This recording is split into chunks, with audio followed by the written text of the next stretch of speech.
12장 13절에서부터 21절까지 말씀입니다. 한 절씩 교독하도록 하겠습니다. 제가 먼저 읽겠습니다.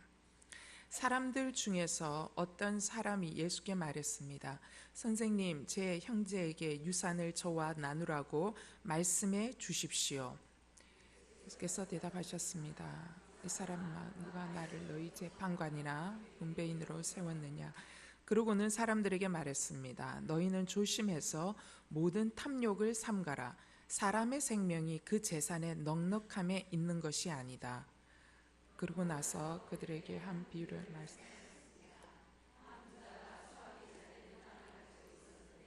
그가 혼자서 어떻게 할까? 내 곡식을 쌓아둘 곳이 없구나 하고 생각했다. 이렇게 해야겠다. 지금 있는 창고를 부수고 더 크게 지어 내 모든 곡식과 물건을 거기 쌓아두어야겠다. 그러고 나서 내 영혼에게 말하겠다. 영혼아, 여러 해 동안 쓸 물건을 많이 쌓아두었으니 편히 쉬고 먹고 마시고 즐겨라. 그러나 하나님께서 그에게 말씀하셨다. 이 어리석은 사람아, 오늘 밤 네 영혼을 네게서 찾을 것이다. 그러면 네가 너를 위해 장만한 것들을 다 누가 갖게 되겠느냐? 자기를 위해 재물을 쌓아두면서도 하나님께 대해 부요하지 못한 사람은 이와 같다. 아멘. 네. 이번 달까지 예수님의 비유를 말씀을 나누고 그 다음부터는 이제 또 예수님이 하셨던 예수 행전에 대해서도 좀 말씀을 나누는 시간을 갖고자 합니다. 오늘은 예수님의 비유에 대해서도 그 중에서도 어리석은 부자의 비유에 대해서 말씀을 좀 나누어 보고자 합니다. 여러분, 각 나라의 대통령들이 갖고 있는 선거 공약 중에 제일 강력한 선거 공약이 뭔 줄 아십니까? 그건 바로 제가 경제 대통령입니다라는 겁니다. 경제에 대한 이슈를 가지고 각 나라의 모든 리더들이 가지고 나옵니다. 그래서 경제를 책임지겠다라고 얘기합니다. 그리고 또 실질적으로 경제를 가장 잘 살릴 것 같은 대통령에 당선될 가능성이 정말 높습니다. 네. 여러분, 90년 초반에 냉전 시대가 이제 무너지기 시작했습니다. 그래서 공산주의, 민주주의라는 이러한 이 냉전 시대가 무너지면서 이 세계 속의 이데올로기가 사라졌는가 하면 사실은 사라지지 않았다라는 거죠. 냉전 체제는 무너졌지만 가장 근본적인 이데올로기, 어떻게 생각하면 제일 무서운 이데올로기가 등장했는데 그게 뭐냐? 바로 돈이라는 이데올로기라는 것입니다. 전 세계가 돈이라는 이데올로기 속에 지금 빠져 있습니다. 여러분, 돈 얼마나 중요한 겁니까? 이 돈을 다른 말로 성경은 뭐라고 이야기하냐면 탐욕이라고 이야기합니다. 탐욕이 지금 말로 그 어떤 이데올로기보다 각 나라를 이끌어가고 사람들을 이끌어가는 강력한 힘으로 등장하고 있습니다. 그런데 특별히 이 탐욕이라는 거는요, 특별히 우리가 지금 살아가고 있는 우리가 지금 현재 한국, 미국, 이런 유럽 여러 이 나라들이 살아가고 있는 체제가 어떤 체제 속에 있냐면 자본주의 체제 속에 있거든요. 이 자본주의 체제 속에서 우리가 살아가고 있는데 이 자본주의를 지탱하는 가장 강력한 핵심 동력이 뭐냐면 탐욕이에요. 탐욕. 여러분, 이 자본주의 사회 안에서요, 탐욕은 악이 아닙니다. 성경은 뭐라고 말씀하시냐면, 예수님은 뭐라고 말씀하시냐면 탐심은 죄라고 이야기하거든요. 탐욕은 죄라고 이야기합니다. 죄라고 이야기하는데 자본주의 사회에서는 탐욕이 더 이상 죄가 아니고 더 이상 악이 아닌 거예요. 왜 그러냐면은 자본주의를 끌고 가는 힘이 있는데 그 힘이 뭐냐면 자본주의는 풍요를 굉장히 추구하는 사회거든요. 이 풍요를 만들기 위해서 자본주의에는 뭐가 필요하냐면은 끊임없는 성장이 필요한 겁니다. 이 끊임없는 성장을 향해서 나아가야지만 이 자본주의가 계속 굴러갈 수 있거든요. 근데 이 끊임없는 성장을 위해서는 뭐가 필요하냐면은 절대적으로 인간의 탐욕이라는 것이 필요한 거예요. 그래서 인간의 탐욕이라는 것을 전제로 해서 성장이라는 동력을 끌고 가기 때문에 자본주의 체제 아래에서 탐욕은 악이 될 수가 없습니다. 악이 될 수 없을 뿐만 아니라 더 나아가 탐욕은 뭐라고 얘기하냐면 미덕이다라고 이야기할 수 있어요. 소비가 곧 미덕인 사회. 더 추구하고 더 갖기 원하고 더 새로운 것을 원하는 것이 미덕인 사회가 되어 가고 있다라는 것이죠. 여러분 TV를 켜보십시오. 길거리를 지나가 보십시오. 모든 잘록한 흐리 막 이러면서 그죠? 모든 TV에 막 저 청바지만 사면 왠지 내 허리가 잘록해질 것 같고 막 그죠? 굉장히 막 몸이 갑자기 달라질 것 같고 막 TV CF에서 끊임없이 난 절대로 안 넘어갈 거야. 난 안 넘어간다, 안 넘어간다, 안 넘어간다, 안 넘어간다 하지만은요, 여러분 누가 내 지갑을 노리는가라는 책도 있듯이 거기에는 보면은요, 뇌과학을 연구하는 사람들, 심리학을 연구하는 사람들이 인간의 소비주의를 연구해요. 그래서 뇌의 반응을 연구합니다. 그러면서 TVCF가 뭐를 노출시키냐면 우리의 뇌를 무의식 속에 세계 속에 계속 노출시키거든요. 계속 노출시키면서 나는 안 넘어가, 절대로 안 넘어가, 절대로 안 넘어가 하지만 이 무의식 세계 속에 계속 메시지를 주는 메시지가 뭐냐면 날 가져. 그러면 넌 달라질 수 있어. 이런 이제 메시지를 계속 주는 거예요. 그리고 다르게 보여. 이걸 가지면 넌 다르게 보일 거야. 또 때로는 이거를 가지면 넌 스페셜한 사람이 될 수 있어. 막 이런 거 있잖아요. 한층 더 가치 있는 존재가 될 수 있어. 막 이런 것들을 이제 막 무의식 속에 세계 속에다가 이제 막 넣어주는 거죠. 그러다 보니까 자본주의 사회 속에서 살고 있는 사람들은 뭐를 추구하냐면 give me more, 더 그리고 브랜드 뉴, 새로운 거, 최신 상품이 뭔가 이런 것들을 추구하게 되는 거예요. 이게 공기처럼 노출되어져 있는 메시지 속에서 우리가 살아가고 있다는 겁니다. 그러면서 더 새로운 것, 그 다음에 끊임없는 성장 속에서 이 체제가 지탱되기 때문에 현대인들의 내면 속에는 뭐가 있냐면 매일 이 CF하고 매일 주는 메시지가 뭐예요? 너의 삶은 충분히 만족스러워를 이야기하는 것이 아니라 너의 삶은 정말 만족스럽지 않아. 만족스럽지 않잖아. 너 그거 가지고 있어? 만족스럽지 않아. 이제 끊임없이 우리의 불만족을 자극하거든요. 그러니까 불만족을 자극받다 보니까 내 안에 이 불만족을 해소하기 위해서는 이것을 얻어야만 될 것 같고 이것을 잡아야만 될 것 같고 이것을 누려야만 될 것 같은 탐심이라는 것이 뿌리처럼 깊이 이게 자꾸만 내려가고 있다라는 것이죠. 오늘 이 본문 속에 한 남자가 예수님께 찾아왔어요. 이 남자의 문제는 뭐냐면 재산 상속권의 분쟁이 생긴 거예요. 재산 상속권의 분쟁이 생겨서 예수님께 나와가지고 불공평한 이 형의 처사에 대해서 중재를 해달라고 이야기를 합니다. 아마 어쩌면 형과 동생 아우 사이에 뭔가 형이 재산을 다 가져가거나 뭔가 불공평한 일이 있었기 때문에 이 사람이 나와왔을 거예요. 그런데 예수님은 이 부분의 이 문제에 대해서 그들 사이에 있는 잘잘못에 대해서는 전혀 타치를 하지 않으세요. 누가 잘못했다, 누가 손해봤다, 너 억울하겠다 이런 것에 대해서는 전혀 이야기해 주시지 않고 뭘 이야기하냐면 이 두 사람, 이 형과 아우가 둘 다 공유하고 있는 가장 근원적인 문제에 대해서 이야기하는데 그 가장 근원적인 문제가 뭐냐면 탐욕을 집어서 이야기하시는 거예요. 탐욕. 너는 왜 불만족스러운 줄 아니? 뿌리 속에 있는 탐욕이다. 너 형은 재산을 나누어 주고 싶지 않고 다 갖고 싶어 하는 건 줄 아니? 탐욕이 뿌리다. 너는 그것을 보면서도 재판관의 자리에까지 끌고 가서라도 이거를 하고 싶어 하는 뿌리는 뭐냐? 잘잘못을 떠나서 두 사람 사이에 있는 탐욕의 문제를 딱 집어가지고 이야기를 하는 거예요. 그러면서 그 탐욕이 만들어내는 결과가 무엇인지를 비유로 설명하고 있는 게 여러분이 오늘 읽으셨던 어리석은 부자의 비유라는 것입니다. 여러분, 사람은 왜 이렇게 탐욕에 약할까? 왜 이렇게 탐욕에 약할까라는 생각을 해보게 됩니다. 그 탐욕에 약한 이유는 창세기 2장에서부터 나오는 것이 아닌가, 예, 라는 생각이 들어요. 사람이 하나님께 범죄하고 하나님을 떠남으로부터 이 탐욕이 시작됐다는 생각이에요.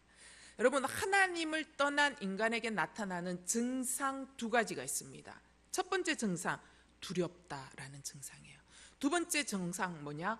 공허하다라는 증상이 나타납니다. 하나님을 떠난 인간, 첫 번째 증상, 두려워서 숨었잖아요. 그죠? 범죄한 순간 두려워서 숨었습니다. 두렵다라는 증상이 나타나는 거예요. 여러분, 두렵다라는 증상에서 가지고 오는 게 뭐냐면, 사람 안에는, 하나님을 떠난 인간 안에는 굉장히 기본적인 욕구가 있는 거예요. 그 욕구 뭐냐면, 이제 아브라함 머슬러가 얘기했던 첫 번째 뭐 생리적인 욕구, 두 번째는 이 안전에 대한 욕구, 뭐 이런 이제 욕구들, 맨 끝에는 자아 실현의 욕구, 뭐 이런 것들이 있는데, 하나님을 떠난 인간 가운데 처음에 나타났던 게 두려움. 이 두려움에서 나오는 것이 뭐냐면, 두렵지 않고 싶다라는 안전에 대한 욕구가 인간 안에 기본적으로 깔려 있는 거예요. 그리고 하나님을 떠난 인간에게 나타난 이 두 번째 이 증상이 뭐냐? 공허함이에요. 이 공허함을 메꾸기 위해서 이 안에 구멍 뚫린 이 내적 결핍을 채우고 싶어하는 욕구가 사람 안에는 있다라는 것입니다. 자, 그러면 왜 사람은 탐욕 앞에 약할까? 첫 번째, 두려움의 증상이 하나님을 떠난 인간 가운데 나타났기 때문에 인간 안에는 이 두려움을 회피하고 싶은, 커버하고 싶은, 안전하고 싶은 욕구가 있는 거예요. 예. 하나님은 우리 안에, 이 하나님을 떠난 인생 안에 두려움이 있다라는 것을 너무나도 잘 아십니다. 그래서 하나님은 성경 곳곳에 끊임없이 반복해서 우리에게 이야기해 주고 계시는 게 뭐예요? 두려워하지 말라라고 말씀해요. 두려워하지 마. 내가 너와 함께하고 있어. 두려워하지 마. 나는 너의 아버지야. 두려워하지 마. 나의 강한 오른손으로 내가 너를 붙들고 있잖아. 두려워하지 마. 너 뒤에 내가 있잖아. 두려워하지 마. 하나님의 말씀을 묵상해. 두려워하지 마. 좌로나 우로나 치우치지 마. 두려워하지 마. 여호와의 율법을 묵상하여 지킴으로 나아가. 계속 반복해서 얘기하거든요. 두려워하지 말라고. 그러니까 두려워하지 말라고 이야기하는데, 사단은 뭐냐면, 사단은 어떻게 하냐면 우리로 하여금 두려움을 끊임없이 자극합니다. 여러분, 끊임없이 자극함으로써 사단은 우리를 어디로 끌고 가냐? 불안 공포증으로 몰고 가게 돼요. 여러분, 사람이 패닉 상태에 있으면은요, 이성이 마비됩니다. 패닉 상태에 있으면 해서는 안 되는 결정을 하는 거예요. 패닉 상태에 있으면 그 주변에 누군가가 정말 지혜로운 조언을 해도 그게 안 들리는 거예요. 자기 감정이 흔들리는 감정을 따라서 가게 되거든요. 사단이 원하는 게 그거예요. 우리의 두려움을 끊임없이 자극해서 우리로 하여금 패닉 상태에 가도록 해서 두려움의 증상 속에서 선택하지 말아야 할 것을 선택하도록 만든다라는 것이죠. 자, 사단이 끊임없이 우리에게 두려움을 자극해서 불안 공포증으로 몰고 가요. 이 불안 공포증으로 나타난 이 그 증상의 내용이 19절에 보면 이렇게 나와요. 그리고 나서 내 영혼에게 말하겠다. 영혼아, 여러 해 동안 쓸 물건들 많이 쌓아두었으니 편히 쉬고 먹고 마시고 즐겨라 라고 이야기하는 거예요. 여러분, 너무나 불안하니까 어떻게 해요? 여러 해 동안 쓸 물건을 쌓아둬야 되겠다라고 생각하는 거예요. 이거 쌓아두지 않으면 나 죽겠구나라고 생각하면서 부자로 하여금 어떤 부자로 만들고 가냐? 어리석은 부자로 만들어가고 있다라는 것이죠. 여러분, 사단은 우리 미래에 대한 불안을 계속 자극합니다. 특별히 여러분, 요즘은 100세 시대 하니까 전해라 100세 시대 노래도 나올 만큼 100세 시대에 지금 들어가면서 100세 시대에 살아가고 있는 우리 안에 어떤 두려움이 있는 줄 알아요? 긴 노년기에 대한 두려움이 있어요. 긴 노년기에 대한 두려움이 있고, 그 다음에 그렇다 보니까 일할 수 없는 상황 속에서 나는 어떻게 할 것인가 라는 두려움이 있어요. 또 나아가서는 긴 노년기가 있다 보니까 그만큼 예측할 수 없는 미래의 시간이 더 연장이 된 거예요. 그러니까 예측할 수 없는 것에 대한 두려움이 또 있는 거예요. 그러면 긴 노년기에서 오는 병에 대한, 질병에 대한 두려움이 있죠. 그리고 나서 또 긴 노년기에 있다 보니까 내가 준비해 둔 것이 없다 보니까 자연히 빈곤해질 텐데, 빈곤해지면 어떡하지라는 것에 대한 두려움이 있는 거예요. 그리고 빈곤해질 때 내가 남에게 얹혀서 사는 처참한 현실에 빠지게 되면 어떡하지라는 근심이 우리 안에 있는 거예요. 여러분, 이러한 불안이 우리 안에 굉장히 커짐으로 말미암아 사람들 마음에는 이것과 비례해서 어떤 마음이 되냐면, 이러한 것에 대비해서 어떠한 사태가 생겨도 이것을 감당할 수 있는 많은 재물을 소유해야만 돼 라는 결론으로 나가게 되는 거예요. 그래서 미래의 안전을 도모하기 위해서 끊임없이 재물에 집착할 수밖에 없는 거예요. 여러분, 솔직히 말해서 이렇게 얘기하면 그러면 돈의 힘은 없냐? 여러분, 돈의 힘이 있습니다. 그죠? 예, 현실에서 돈의 힘을 부인할 수 없습니다. 여러분, 돈은요, 이 세상에서 하나님처럼 강력한 힘을 갖고 있습니다. 여러분, 돈 있어 보십시오. 돈 있으면 어려운 일 어렵게 해결되든가요? 쉽게 해결되든가요? 쉽게 해결되는 거예요. 돈 있으면 어려운 일도 쉽게 해결되는 거예요. 여러분, 돈 있으면 편안해요? 안 편안해요? 편안해요. 외모도 훤해져요. 예, 그 돈빨이라는 게 있거든요. 외모가 훤해져요. 그리고 여러분, 돈이 있으면 안전한 공간을 제공해 줍니다. 또 돈이 있으면 어때요? 여러분, 긴 노년에 대한 미래에 대한 보장도 받을 가능성이 높다라는 것입니다. 현실적으로 부인할 수 없는 사실이라는 거죠. 그러다 보니까요, 사람들이 하나님을 의지하듯이 어디에 의지하냐면 돈을 의지하는 거예요. 돈을 의지하고 돈을 바라보고 돈에 순종하게 되어져요. 그러다 보니까 돈이 없는 게 너무 두려운 거예요. 그래서 돈을 지키기 위해서 어떠한 행동도 불사하게 됩니다. 내 재산을 지키기 위해서는 어떠한 행동도 불사하다 보니까 해서는 안 되는 범죄까지도 충분히 나아갈 수 있는 여력이 우리 안에 활짝 열리게 되는 것이죠. 여러분, 돈으로부터 안전을 얻으려는 마음은 재물에 대한 목마름을 계속적으로 증폭시킵니다. 그래서 오늘 본문에 나오는 어리석은 부자는요, 이미 자신의 재산이 차고 흘러 넘쳤지만 또 어떻게 해요? 창고를 더 짓는 한이 있어도 자기가 수수한 곡식을 몇 년 먹고도 남을 곡식을 다시 채우는 모습을 보게 되는 거예요. 이게 굉장히 탐욕으로 나아가는 모습을 보여주는 거예요. 근데 오늘 본문에서 얘기하는 결론이 뭡니까? 재물은 분명히 일시적인 안정감은 줄 수 있다. 그러나 결론은 뭐냐면 영원한 안전은 절대로 보장할 수 없다라는 것이 오늘 본문의 결론이라는 것입니다.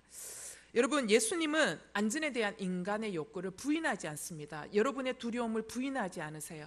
예수님은 여러분의 두려움을 너무 잘 아세요. 안전에 대한 자연스러운 욕구를 아세요.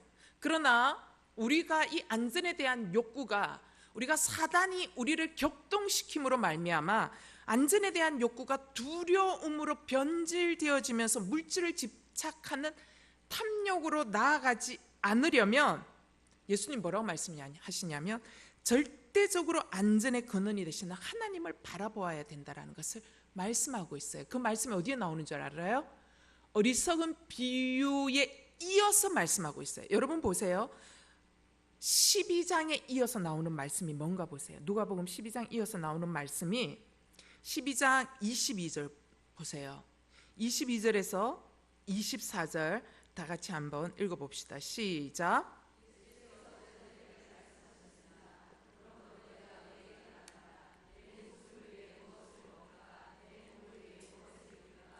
걱정하지 말라. 목숨이 음식보다 중요하고 몸이 옷보다 중요한 것이다. 너를 생각해보라. 심지도 않고 하나님께서 그것들을 먹이신다. 그런데 너희는 새들보다 얼마나 더 귀하냐. 여러분 보세요. 주님은 우리의 이 안전에 대한 욕구를 너무 잘 아세요. 왜 잘 아시냐? 주님은 사람의 몸을 입고 오셨거든요. 주님은요 정말 가난하게 지내셨어요. 주님은 아버지가 일찍 돌아가셨습니다. 그러면서 집안의 가장의 역할을 하셨던 분이세요. 그분은 몫으로서 겨우 떼거리를 해결하시는 분이세요. 그러니까 인간 안에 있는 무엇을 먹을까, 무엇을 입을까, 그죠? 이거에 대한 염려, 기본적인 욕구, 두려움이 있다는 걸 너무너무 잘 아시는 거예요. 그렇기 때문에 사단은 끊임없이 이 부분에 대해서 자극한다라는 것도 예수님은 너무 잘 아세요. 그래서 이 자극이 우리로 하여금 사단이 바꾸고자 말하는 게 뭐냐면 탐욕으로 바꾸기를 원하거든요. 탐욕으로 바꿔서 나만을 위한 삶, 타인을 위한 삶이 아니라 나만을 위한 삶으로 우리의 시선을 차단시켜 버리기를 원하는 것이 사단의 방법입니다. 근데 예수님은 우리의 이 자연스러운 이것들을 아시기 때문에 사단의 이 자극에서 탐욕으로 바뀌지 아니하도록 하기 위해서 뭐라고 말씀하시냐면 우리의 눈을 어디를 바라봐야 된다고요? 하나님을 바라봐야 된다라고 말씀하고 있다라는 것이죠. 하나님께서 그것들을 먹이신다. 너희는 새들보다 훨씬 더 귀한 존재다. 따라서 하나님을 바라보는 자, 하나님께서 먹을 거, 입을 거 챙겨 주신다라는 것을 말씀하고 있다라는 것입니다. 사랑하는 여러분, 진정한 안전은 오직 하나님께만 있는 줄 믿습니다. 여러분, 사람은 전능자 하나님으로 자신을 채우고 하나님의 보호 안에 있을 때만 궁극적인 안전을 누릴 수 있다라는 것입니다. 지난주 금요일 날 때 이제 우리가 무릎 기도의 마지막 시간 종강할 때 인도 분이신 판가즈 목사님이 와서 말씀을 나누는데 정말 은혜의 도가니 탕이었죠. 예. 그래서 여호와는 나의 목자시니 내게 부족함이 없으리로다 라는 말씀을 여러분은 진짜로 믿냐라고 이야기해요. 진짜로 믿냐라는 거죠. 근데 그분은 그 말씀을 진짜로 믿었어요. 여호와는 나의 목자시니 내게 부족함이 없으리로다 라는 말씀을 진짜로 믿은 거죠. 진짜로 붙들었고 그 말씀을 붙들고 어떻게 해요? 정말 하나님이 부족함이 없도록 만드시는 분이라는 것을 붙들고 기도한 거죠. 정말 그에게 아무것도 없던 그에게 붙들고 기도하고 하나님께 묻고 하나님을 바라봤을 때 부족함이 없는 삶으로 스텝 바이 스텝으로 인도해 주시는 하나님, 그러한 하나님에 대해서 나누었습니다. 여러분, 그런 것들을 볼 때 무슨 생각이 들어요? 그 사람은 이곳에 아무 연고가 없는데 그 사람의 인생을 정말 안전하게 지켜주시고 그들의 자녀가 양육받을 수 있도록 인도해 주시고 그에게 충만한 삶으로 인도해 주시는 하나님을 경험할 수 있었습니다. 동일한 말씀입니다. 여러분, 예수님도 말씀하시지 않습니까? 하나님께만 진정한 안전이 있다라는 것이죠. 여러분, 디모데 전서 6장 17절 말씀 함께 읽겠습니다. 시작. 그대는 이 세상의 부유한 사람들에게서 명령해서 교만하지 말고 덧없는 재물에 소망을 두지 말며 오직 우리에게 모든 것을 풍성히 주어 누리게 하시는 하나님께 소망을 두게 하여라. 너무 재미있는 거는 덧없는 재물에 소망을 두지. 여러분, 재물이 참으로 덧없는 것이다 라는 것입니다. 진짜 소망은 어디에 있다라고 말씀하고 계세요? 하나님께만 진정한 소망이 있다라는 것입니다. 사랑하는 여러분, 이것을 믿으십니까? 하나님께만 진정한 소망이 있다라는 것을 믿으십니까? 두 번째, 인간은 왜 탐욕 앞에서 약할까? 인간 안에 내적 결핍이 있다라는 것이죠. 이 내적 결핍 어디에서부터 옵니까? 하나님과 분리됨으로 우리 안에 공허함이 있는 거예요.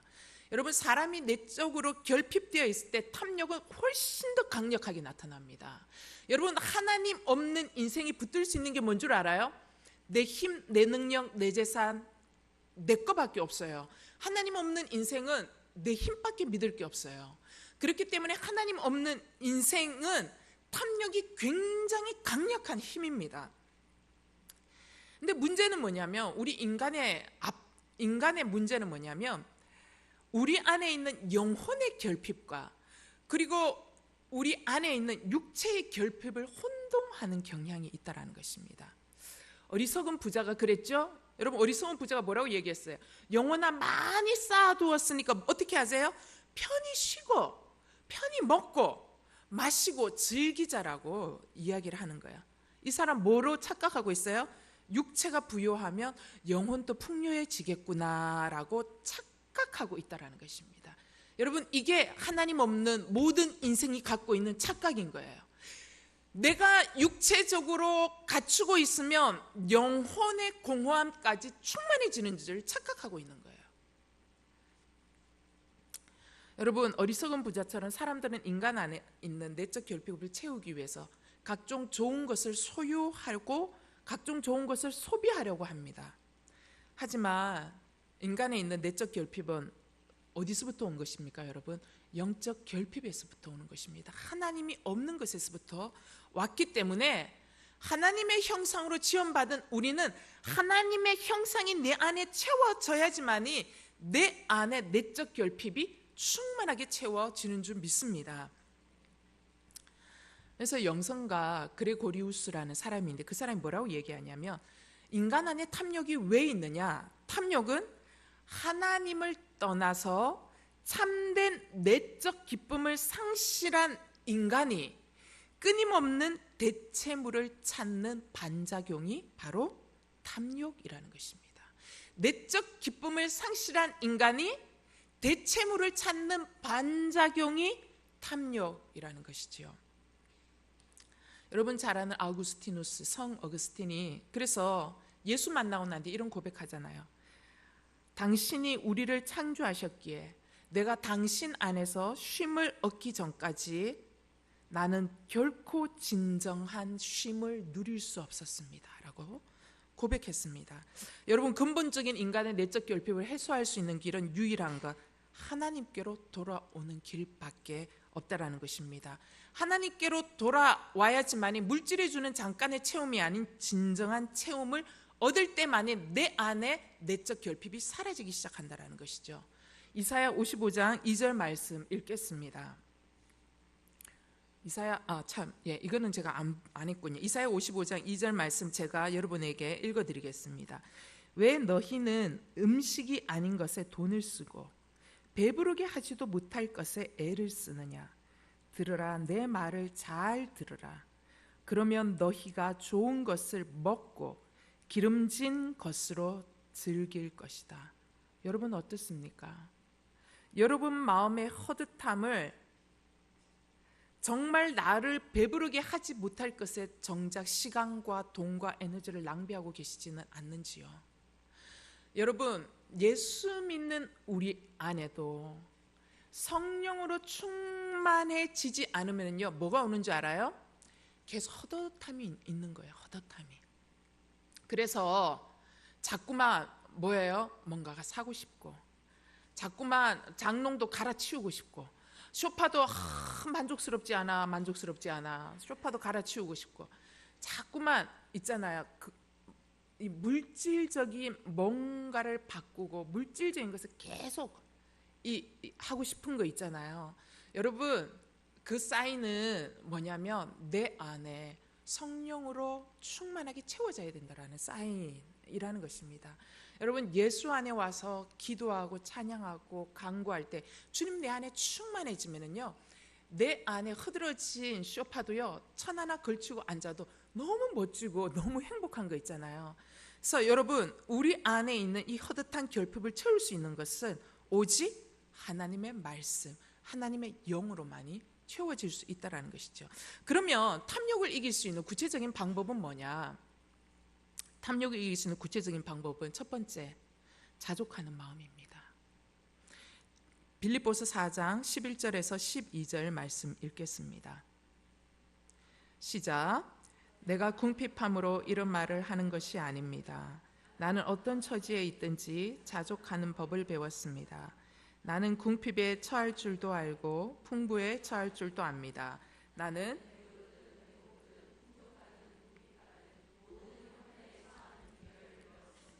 여러분, 탐욕을 이기는 구체적인 방법은 자족하는 마음인데, 자족하는 마음은 어떻게 해야 되냐면요, 배워야 하는 거예요. 풍족하든 궁핍하든 모든 형편에 처할 수 있는 비법이 뭔 줄 알아요? 자족이거든요. 그 자족은 배워야 되는 거예요. 저절로 되는 거 아닙니다. 배워야 되는 거예요. 현장 속에서 체험, 삶의 현장 속에서 배워야 하는 거예요.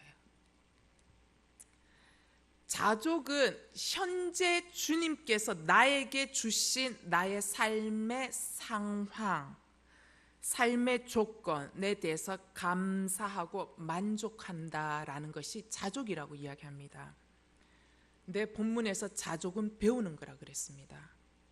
여러분, 자족을 그러면 어떻게 배울 것인가? 자족은 풍부한 데서 절대로 배울 수 있는 능력이 아닙니다.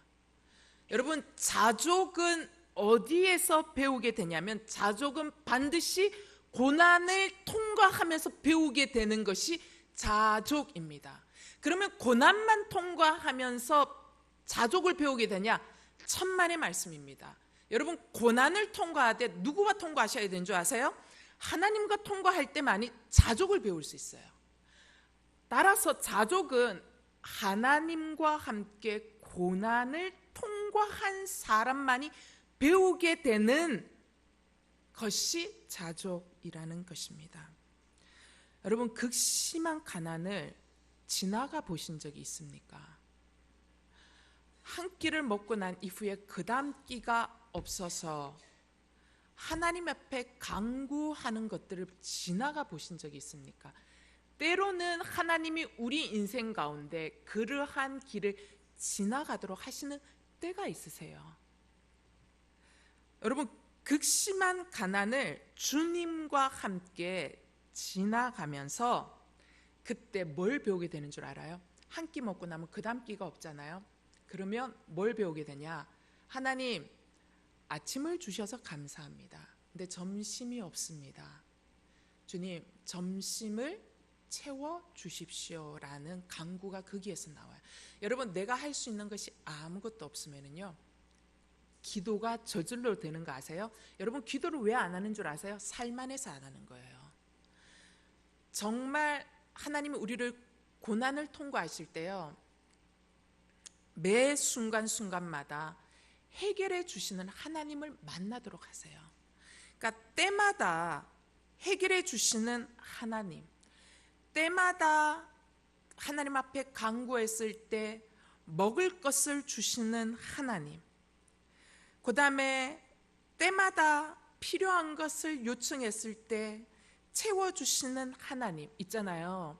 이거를 매일 경험하는 거예요. 매일 경험하는 이 실질적인 경험을 통과하면서 우리 안에 깨닫게 되는 것은 뭔 줄 알아요? 아, 오늘 누리고 있는 거, 내가 입는 거, 내가 먹는 거, 내가 돈을 내고 버스를 탈 수 있는 거, 이거 주님이 주셨구나라는 고백이 저절로 나와요. 아셔요?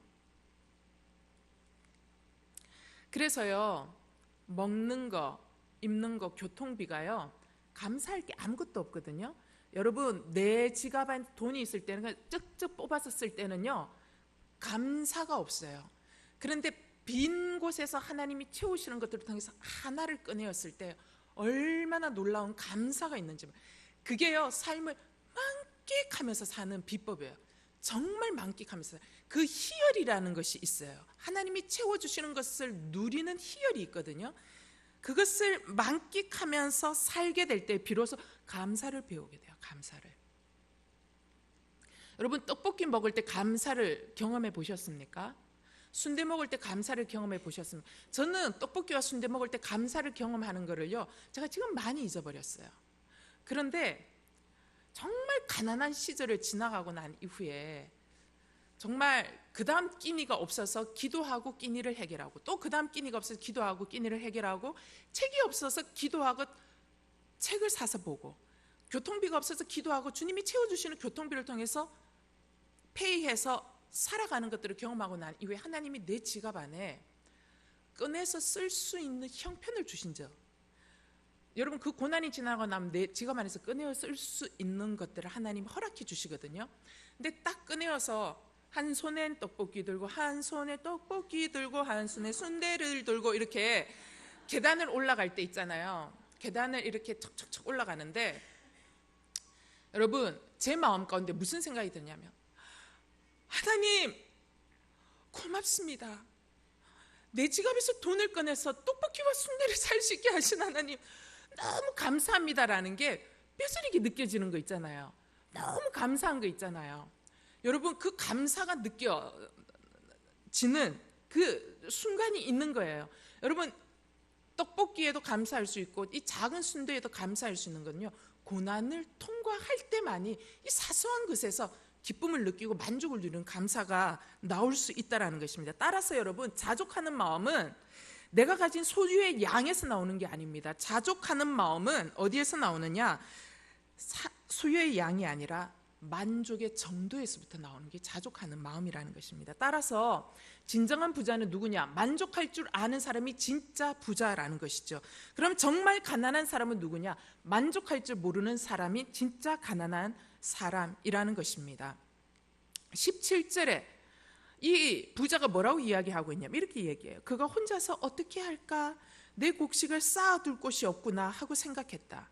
그리고 말했다. 이렇게 해야겠다. 지금 있는 창고를 부수고 더 크게 지어 내 모든 곡식과 물건을 거기에 쌓아두어야겠다.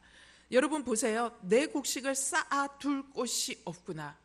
쌓아둘 곳이 없으면 있던 곡식 방출해야지요. 그런데 이 사람이 뭐라고 얘기해요? 이 사람은 자족하는 마음이 없어요. 감사하는 마음이 없어요. 이미 충분히 누릴 수 있음에도 불구하고 어떻게 해요? 지금 있는 창고를 부숴야 되겠대요. 있던 곳을 부수고 더 크게 지어야 되겠다라고 이야기하는 거예요. 여러분, 자족을 배우지 못하면 사람을 어디로 가는 줄 알아요? 지나침을 향해서 자연스럽게 갑니다. 우리의 죄성이 그리로 가도록 방향성이 지어져 있어요. 그래서 자족을 하나님이 우리로 하여금 배우게 하세요.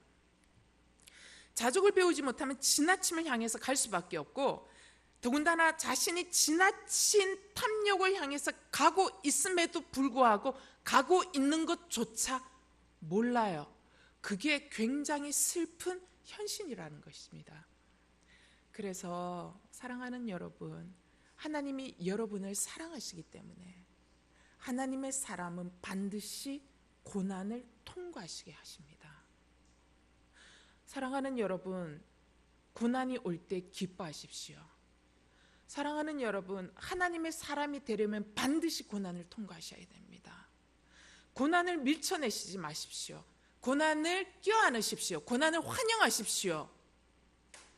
여러분, 반드시 하나님의 사람은 고난을 통과하면서 하나님을 경험해야 자족을 배울 수 있어요. 어떠한 형편에든지 처할 수 있는 자족, 어떠한 형편에든지 임할 수 있는 용기가 생기는 거예요.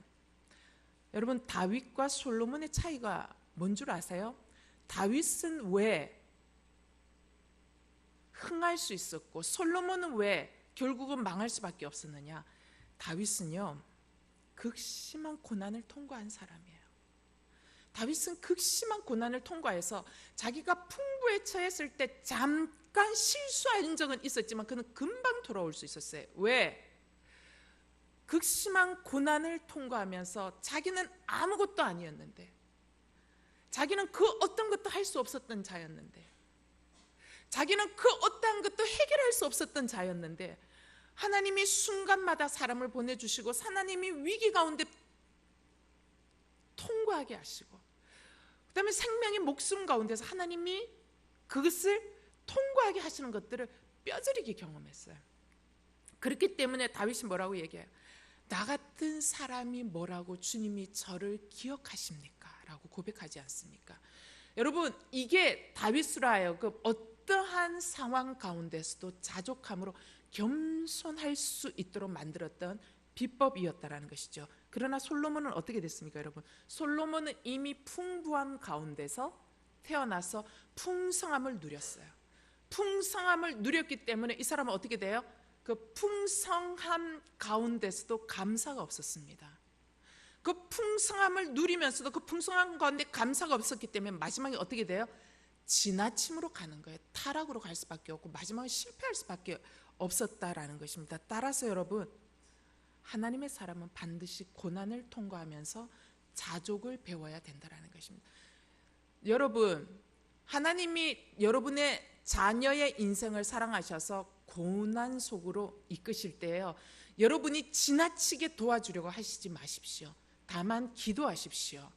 여러분, 고난을 통과하지 않는 자녀는요, 절대로 하나님 앞에 쓰임 받을 수가 없습니다. 절대로 리더가 될 수 없습니다. 그는 앞으로도 실패할 수밖에 없는 인생이라는 것입니다. 따라서 여러분의 자녀가 고난 속에 있다면 기뻐하십시오. 그리고 눈물 나지만 기도하며 중보할 수 있게 되기를 바랍니다. 탐욕을 이기는 구체적인 두 번째 방법이 있습니다. 삶의 규모를 줄이셔야 됩니다. 여러분, 꼭 필요한 것만 소유하고 그 외의 것은 줄이는 것을 제가 말하고 있습니다. 여러분, 모든 사람이 가지고 있는 물품을 네 가지로 나누어 볼 수 있다라고 이야기를 해요. 첫 번째는 의식주와 관련된 필수품이 있대요. 두 번째는 있으면 유용한 것이 있대요. 세 번째는 없어도 되는 것이 있대요. 네 번째는 사치품이라는 것이 있대요. 네 가지 종류가 있다라는 거예요. 자, 그런데 영성가들이 뭐라고 얘기하냐면 필수품 이외의 것들을 뭐라고 얘기하냐면 잉여 소유물이라고 표현합니다. 잉여 소유물인데 이 잉여 소유물을 줄여갈수록 단순한 삶으로 전환되어진다는 거예요. 여러분, 배에 짐을 많이 실은 배는요, 폭풍우가 오면 뒤집어집니다. 뒤집어질 가능성이 굉장히 높다는 거죠. 그러나 배의 짐이 작게 실은 배일수록 폭풍우에 넘어지지 않고 견딜 수 있다는 것입니다. 마찬가지입니다. 여러분, 우리의 짐을 줄일수록 인생의 고난, 사단의 시험, 이러한 모든 것들을 통과하면서 우리의 인생의 항로를 향해서 나아갈 수 있다라고 이야기를 합니다.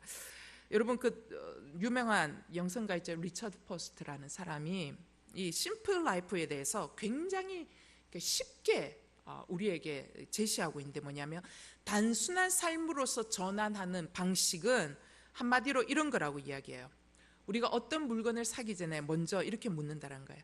하나님이 이것을 기뻐하실까? 라는 것을 먼저 물어보라라는 것입니다. 이게 심플 라이프로의 전환을 가져올 수 있다는 것이죠. 여러분 잘 아시죠?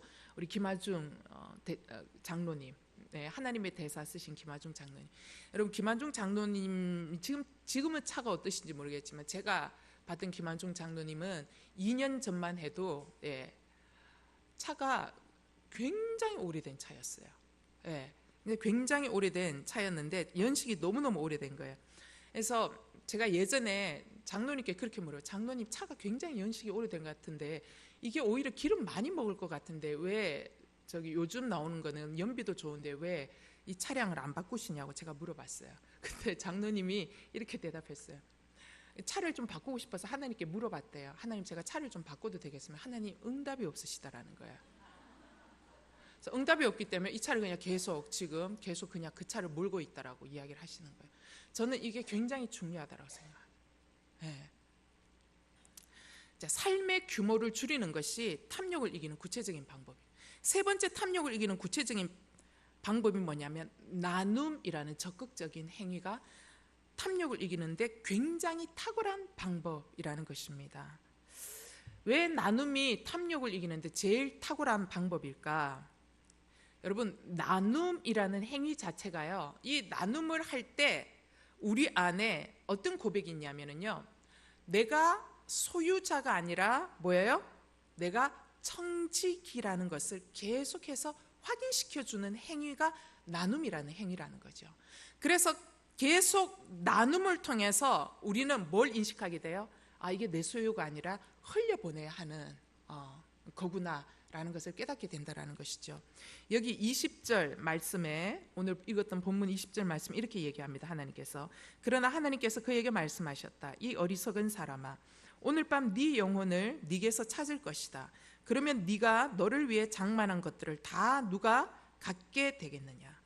여러분 보세요. 하나님은 지금 부자가 전혀 예측하지 못한 때에 마치 부자에게 빌려주었던 물건을 되찾으러 온 주인처럼 어떻게 해요? 어리석은 부자의 생명을 도로 찾으시겠다라고 오신 거예요. 여러분, 이것은 뭐예요? 이미 부자의 생명뿐만 아니라 그의 모든 소유가 하나님께서 찾으러 오시는 그날부터는 뭐예요? 아무런 의미가 없어진다라는 것을 뜻하고 있습니다. 그렇습니다, 여러분. 주님이 부르시면 우리가 갖고 있던 모든 것 내어드려야만 합니다. 근데 부자는 착각하고 있죠. 뭐예요? 어떻게 착각하고 있어요? 자신의 재물을, 소유를 자기 것으로 착각하고 있습니다. 그리고 부자의 착각 또 있습니다. 자신의 생명조차도 뭐예요? 자신의 것으로 착각하고 있다는 것입니다. 그래서 하나님이 이 부자를 향해서 뭐라고 표현하고 있어요? 어리석은 자여라고 표현하고 계신다는 것입니다. 여러분, 사람이 어리석은 자가 되는 순간이 언제부터인 줄 아십니까? 모든 것을 내 것으로 여기는 그 순간부터 우리는 어리석은 자가 됩니다. 오늘 읽었던 여러분 본문 있잖아요. 누가복음 이 어리석은 부자 비유에 나오는 본문에서 계속 반복돼서 나오는 단어가 있어요. 뭐예요? 내 것, 나의, 내라는 단어가 계속해서 반복해서 나와요. 이 사람 표현하는 게 뭐예요? 내 것이야, 내 곡식이야, 내 창고야, 내 물건이야 라고 계속 표현하고 있어요. 이 부자에게 뭐예요? 하나님은 이 어리석은 부자의 비유를 통해서 이 사람에게 뭘 얘기해요? 너는 소유자가 아니다. 너는 관리자이다 라고 말씀하고 있는 것입니다. 너는 청지기일 뿐이다 라고 말씀하고 있는 것이죠. 사랑하는 여러분, 예수님은 왜 어리석은 부자의 비유를 말씀해 주셨을까? 우리의 위치를 제대로 인식하고 살라라는 것입니다. 여러분, 우리가요 자꾸 잊고 살아요. 저도 자꾸 잊고 살거든요. 자꾸만 잊고 살아요. 자꾸만 잊고 살다 보니까 내 자식도 내 것으로 자꾸 착각해요. 여러분, 남편도 내 것으로 자꾸 착각해요. 내가 누리고 있는 모든 것이 자꾸 내 것으로 착각하는 거예요. 여러분, 내가 온누리교회 여성 사역에 여성 목사로 와 있지만 이것도 내 것인 줄 착각하고 있는 거예요. 어리석은 부자의 비유를 통해서 하나님 우리에게 뭐라고 말씀하고 있냐면 네가 처해 있는 그 자리에 네 것은 아무것도 없다라는 거예요. 잠정적으로 너에게 뭐예요? 허락해 준 것일 뿐이다라고 말씀하고 있다라는 것입니다. 여러분, 우리 정신 차립시다. 우리 위치 제대로 좀 알고 삽시다. 여러분, 나는 소유자 아니고 뭐예요? 청지기라는 것입니다. 그런 의미에서 나눔은요, 내 것이 아닌 하나님의 것을 이웃과 세상 속으로 흘려보내는 우리의 위치를 제대로 인식하도록 해주는 매우 중요한 행위라는 것입니다. 여러분, 예수 믿는 사람들의 직업은 다 똑같은 직업 갖고 있어요. 그 무슨 직업인 줄 알아요? 유통업입니다. 우리는 유통업. 어떤 유통업이 있냐면 하나님의 축복을 받아서 유통해주는 유통업자인 거예요. 우리는 중간업자인 거예요. 유통해주는 사람이에요. 쥐고 있는 사람 아니고 유통해주는 거예요. 여러분, 우리는 하나님의 은혜를 유통하는 자인 줄로 믿습니다. 여러분, 우리는 하나님이 내게 주시는 음식을 유통해 주는 자인 줄 믿습니다. 여러분, 우리는 하나님이 나에게 가르쳐 주신 지식을 배움의 기회를 얻지 못한 자에게 나누어 주는 유통업자인 줄 믿습니다. 여러분, 하나님이 내게 의복을 많이 주셨으면 안 입는 사람에게 흘려보내라고 주시는 유통업자인 줄 믿습니다. 저는 그런 의미에서요, 저는 온누리교회가 너무 좋아요. 왜 좋은 줄 알아요? 끊임없이 우리에게 도전하세요. 어떤 도전을 하는 줄 알아요? 내가 움켜쥐고 싶은데 잠시 잊고 살다가 하나님이 뭐라고 얘기하냐면 더 멋진 세상, 우리는 더 멋진 세상을 위해서 이거 써야 된다라고 이야기하고, 그러다가 뭐예요? 또 2000 선교사를 위해서 우리는 보내는 선교사가 되어야 된다라고 또 이야기를 하고, 또 뭐예요? 컴패션 사역 이야기를 하고, 또 뭐예요? 계속적으로 우리가 잊을만 하면 주님이 뭐라고 얘기하세요? 너 정말 그거 다 움켜쥐면 부유해질 것 같아? 라고 계속 도전해요. 이 도전이 사실은 부담스러울 수 있어요. 부담스러우면 안 하셔도 괜찮아요. 그러나 저는 온누리 교회 안에서 너무 좋은 게 이러한 도전을 주는 교회가 전 너무 좋아요. 그래서 나의 이 이기적인 마음을 자꾸만 찢어서 나눌 수 있도록 해주는 게 너무 좋아요. 저는 온누리 교회 성도들이라면 기본적으로 이 플로잉과 선교사님과 열방회에서 흘려보내는 돈이 기본적으로 적어도 3, 40만 원은 다 나가는 걸로 제가 알아요. 여러분, 우리가 어디에 가서 이렇게 흘려보내겠어요? 여러분, 3, 40만 원 있어도 살고 까짓 거 없어도 살아요. 그죠?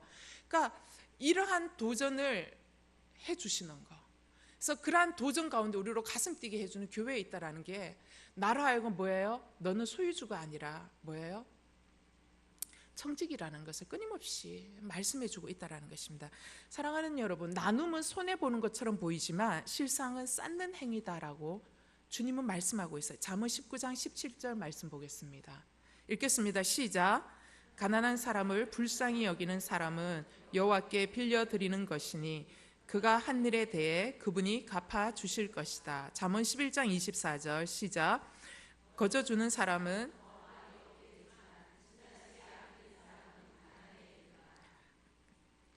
재밌잖아요.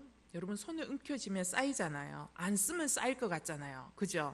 우리 아가씨가 11조가 너무 아까워가지고 11조를 안 쓰고 뒀더니 애들이 다치고 남편이 아프고 해가지고 11조보다 돈이 더 나갔다고, 하나님 거를 훔쳤더니 돈이 더 나갔다라고 이야기하는 것처럼, 여러분, 손에 움켜진다고 성경이 말하는 거면요, 손에 움켜진다고 부자가 되는 것이 절대로 아니다라고 이야기를 하고 있는 거죠. 구제하고 나누어도 오히려 어떻게 해요? 더 쌓이고 부요해지는 일이 있다라는 것입니다.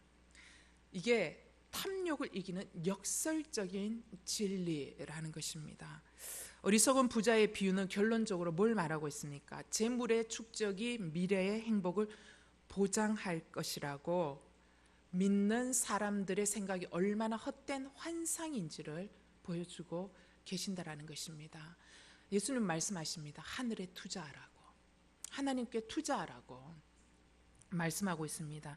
그렇습니다. 여러분, 우리의 삶은 미래가 모든 것들이 불확실성으로 가득 차 있습니다. 그래서 우리 안에 있는 불안감, 우리 인정합시다. 우리 안에 끝없는 불안감이 있죠. 예. 불안감을 극복하기 위해서 여러분, 그러나 최소한 재물에 탐닉하지 않게 되기를 바랍니다. 오히려 이 불안감을 어떻게 해요? 하나님을 붙드는 계기로, 또 하나님을 바라보는 믿음의 계기로, 하나님을 의뢰하는 계기로 삼고, 그리하여 하나님을 바라고 하나님을 기도하고 하나님께 의지함으로 오늘 내게 채우시는 것들을 경험함으로 내 안에 자족하는 마음을 배우고, 이 자족하는 마음으로 끊임없이 나누어 줄 때 하나님께서 챙기시고 부유하게 하시는 것을 경험함으로 날마다 믿음으로 반응하며 나가는 저와 여러분이 되기를 주님의 이름으로 축원합니다. 네, 우리 찬양하고 기도합시다.